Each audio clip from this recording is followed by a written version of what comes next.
Liebe Pflegegemeinde, wir haben uns heute hier versammelt, um den Pflegenotstand zu Grabe zu tragen. Nach langer, schwerer Krankheit findet er endlich Ruhe und wir beenden das Ganze.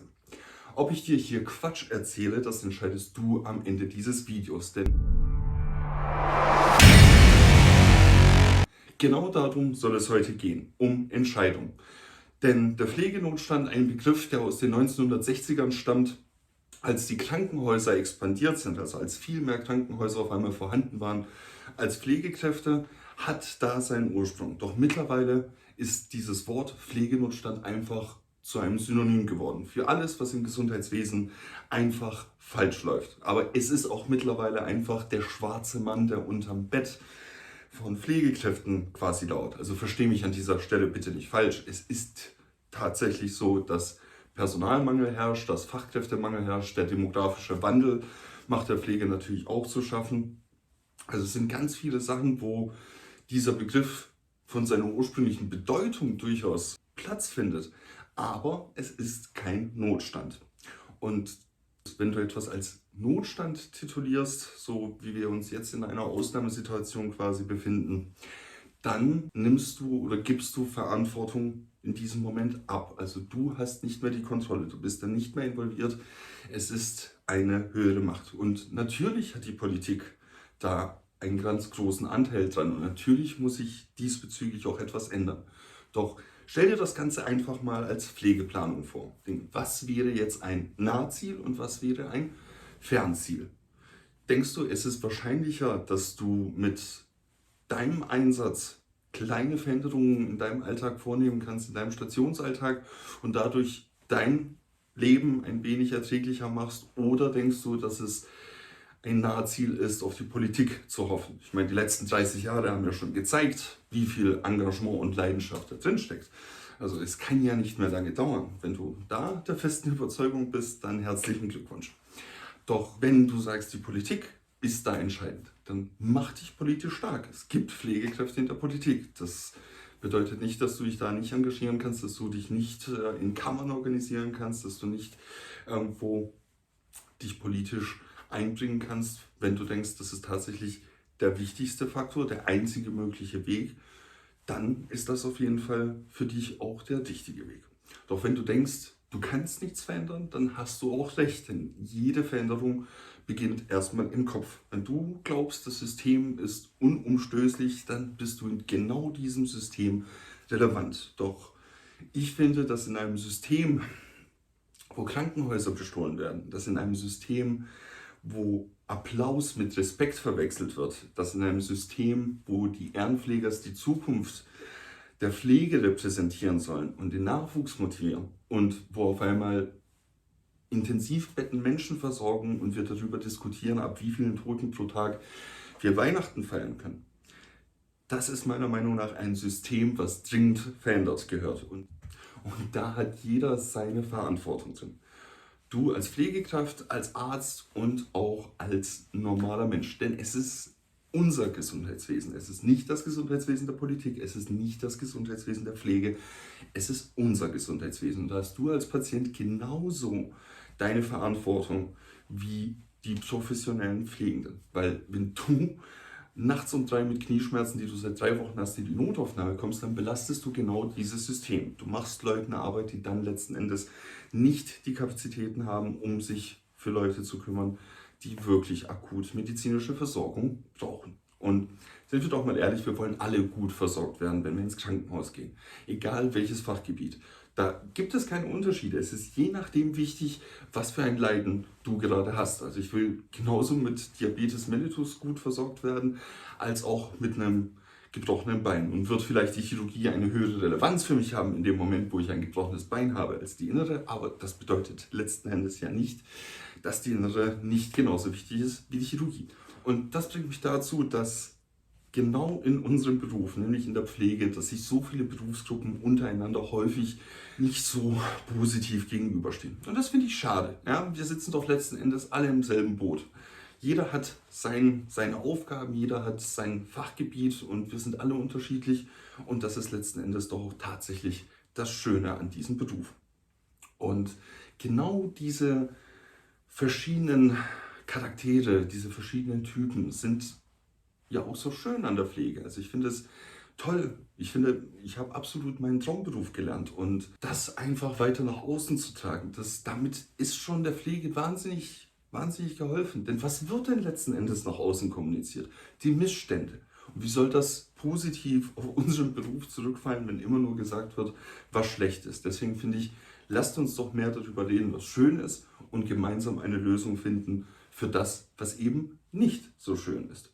Denn überall in jedem Team, wo ich gearbeitet habe, und du arbeitest ja auch im Team, es gibt für die verschiedensten Probleme die verschiedensten Lösungen. Je nachdem, wen du zur Hand hast. Wenn du in verschiedenen Häusern tätig warst, ich bin auch ein bisschen drum gekommen, dann siehst du auf einmal, dass es für Dinge, wo du noch nie drauf gekommen wärst, dass man das irgendwie vernünftig in den Griff bekommt, tatsächlich eine richtig pfiffige Lösung gibt.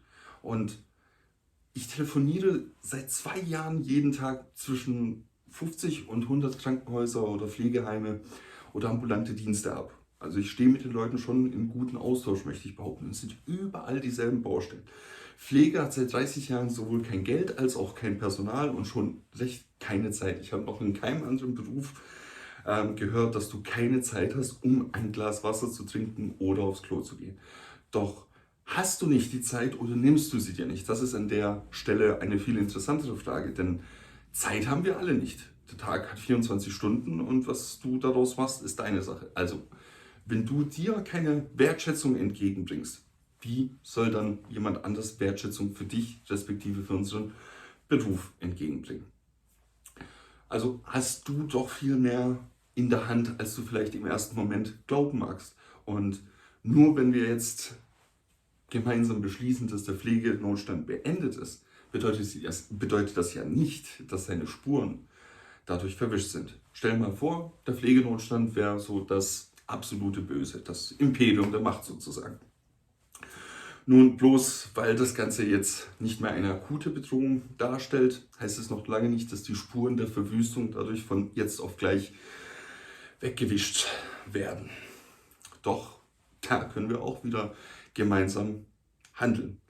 Denn die akute Bedrohung ist meiner Meinung nach nicht der Pflegenotstand, sondern der Pflexit. Der Pflexit ist tatsächlich eine akute Bedrohung für das Gesundheitswesen und für uns Pflegekräfte. Wie kommt es dazu, dass im letzten Jahr über 9000 Kolleginnen und Kollegen gesagt haben, sie haben die Schnauze voll, sie hören auf damit, obwohl das zum größten Anteil wirklich sehr, sehr fähige Leute sind, sehr, sehr motivierte Leute auch immer waren und auch eigentlich weiterhin sind und sich immer sehr für Pflege eingesetzt haben.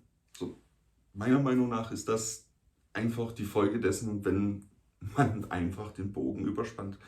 Denn zuerst wird einem alles unterm Hintern weggeklaut im Krankenhaus, dann gibt es Applaus, dann gibt es Lavendel, dann gibt es eine Pflegeprämie für die Hälfte der Leute und als ob das Maß noch nicht voll ist, gibt es die Ehrenpfleger.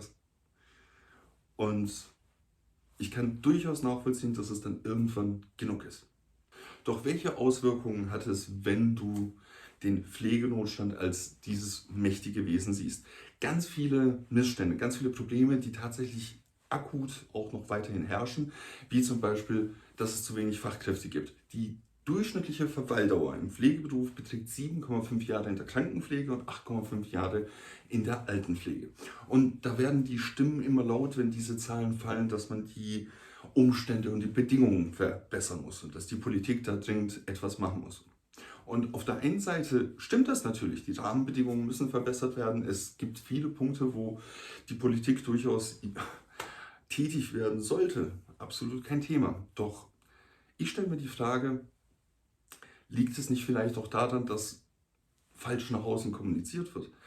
Es gibt ja Leute, die auch in den letzten 30 Jahren diesen Beruf erlernt haben und es gibt auch Leute, die diesen Beruf wahnsinnig gerne machen und erstaunlicherweise werden genau die Leute, die diese Statistik sprengen, also die den Beruf länger als 7,5 Jahre machen, häufig auch von ihren Kolleginnen und Kollegen als kompetent angesehen.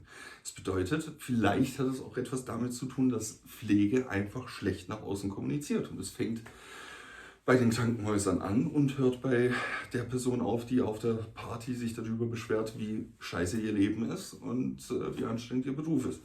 weil die Kollegen so blöd sind, der Chefarzt und. Also das Gesetz der Resonanz, das hat auch wahnsinnig viel damit zu tun. Und auf beiden Seiten kannst du selber drauf einwirken, je nachdem, in welcher Position du bist. Doch du kannst schon mal sagen, du kannst aufhören, immer nur die Negativaspekte zu beleuchten und anfangen, die Positivaspekte zu beleuchten. Wenn ich zum Beispiel auf einer Party, wenn zu mir jemand sagt, wenn die Frage kommt, was machst du denn beruflich? Und ich sage, naja, ich bin Krankenpfleger, und die Standardfloskel, die einem ganz häufig entgegengeschmettert wird, oh, ich könnte das nicht. So, dann sage ich immer, ja, das ist ja auch gut so, deswegen mache ich es ja. Was machst du denn beruflich? Steueranwältin. Oh, ich könnte das nicht. Und genau das ist ja auch der springende Punkt. Man muss nicht alles können. Auch du musst nicht jedes Problem lösen können.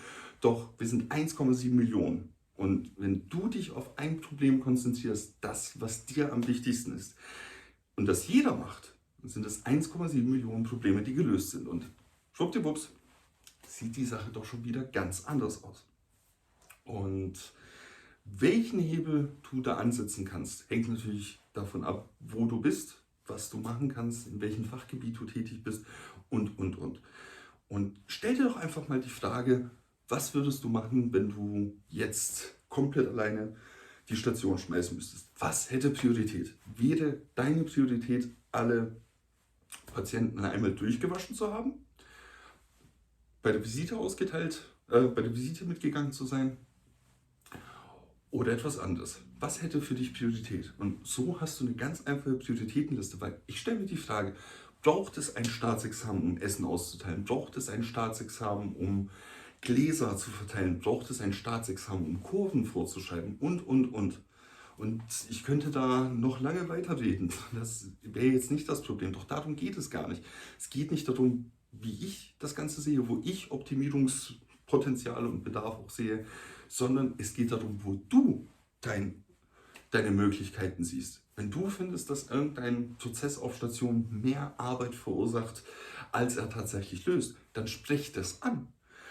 Systeme sind dazu da, um uns das Leben zu erleichtern. Und wenn durch die Bank weg alle sagen, dass das System nicht funktioniert, dann muss sich das System verändern. Aber das System wird sich am besten verändern, wenn du an der Front das Ganze veränderst. Denn wie soll denn jemand in der Politik etwas verändern? Ja? Schau dir mal unseren Gesundheitsminister an, Jens Spahn.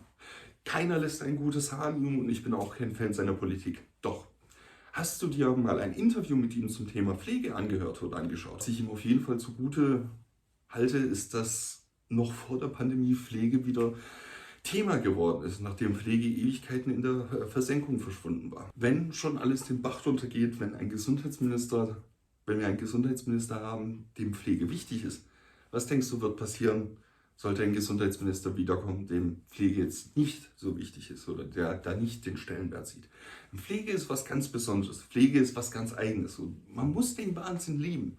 Das kannst du niemandem erklären. Selbst wenn wir mal verrückterweise angenommen, dass jemand da tatsächlich Ahnung davon hätte, also eine Pflegekraft Gesundheitsministerin oder Minister wird, sagen wir mal, das würde passieren, dann sind es immer noch so viele Häuser, dann sind es immer noch so viele Stationen, so viele Fachgebiete, so viele Einrichtungen, so viele verschiedene Menschentypen. Da ist nicht alles bei der Politik zu suchen. Du hast da viel, viel mehr Möglichkeiten, darauf Einfluss zu nehmen, als du vielleicht im ersten Moment glaubst. Und das Schöne ist ja, du kannst dir da jederzeit Hilfe holen und auch finden. Es gibt so viele fähige Kolleginnen und Kollegen, die selber schon gesagt haben, hey, ich will was verändern, ich gehe damit raus, ich möchte meine Form der Lösung den Leuten präsentieren. Und ein paar davon werde ich dir auf jeden Fall am Ende dieses Videos verlinken und schau da auf jeden Fall mal vorbei. Nun habe ich ja gesagt, du entscheidest, ob der Pflegenotstand zu Ende ist oder nicht.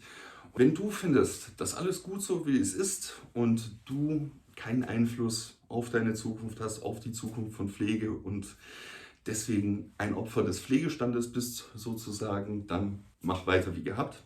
Doch wenn du findest, dass sich Dinge ändern müssen, dass es Zeit ist für Veränderung, dass es Zeit ist, dass Pflege wieder attraktiv wird, dass Pflege wieder auch als schöner Beruf wahrgenommen wird und dass sich die Arbeitsbedingungen auch tatsächlich verändern, dann kommentier das drunter und dann nehmen wir das Ganze auch gemeinsam in Angriff. Ich bin gespannt, wie du dich entscheidest, was deine Antwort hier drunter ist. Lass uns gemeinsam ein relevantes System schaffen, anstatt im falschen System relevant zu sein. Bis dahin.